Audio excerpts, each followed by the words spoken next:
विगत 20 वर्ष पूर्व को चली जावा आम थे विचार करवा 20 वर्ष पूर्वर ओडिशा थिला कौन 20 वर्ष पर आज ओडिशा होइछि कौन 20 वर्ष पूर्वर आम जहाँ शुणी नथिलु डायबिटीज रोग थायराइड रोग यार माने डेंगू रोग या आम मैंने कहीं शुणा को पाई नथिलु हाँ जानूल किसी लोक को डायबिटीज रोग मान बहुत जे धनी लोक जे बसी बसी खाए घरे ताकू डायबिटीज रोग हुए एटा आम गोटे धारणा थिला किंतु धीरे धीरे आज आपण देखंतु जे खाइबा को पाउ नाही ता घरे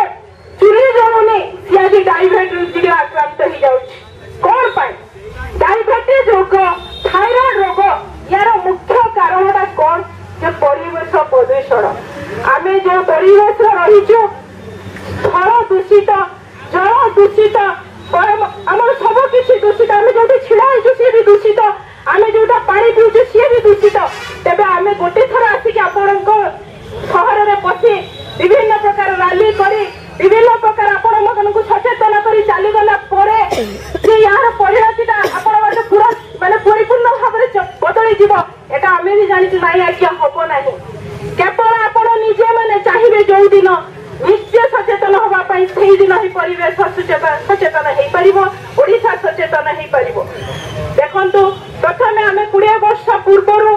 जहाँ आप देखुले पॉलिथिन पॉलिथिन टा कौन पे आप देखो आज गोटे पैकेट आप मगाउं चाहे ऑनलाइन ले मगातु चाहे आप दुकान जातु गोटे गिफ्ट किणला बेलू 10टा जरी आप पैकेट कर 10टा जरी जो आप पैकेट खोलुंट सी जरीटा जाऊँगी कुआडे आप थे चिंता करूँ से लिभु ना आज्ञा से कौन तार अंत ना जिनस ही आपणकर प्रथम मूल कारण परिवेश को प्रदूषण करवा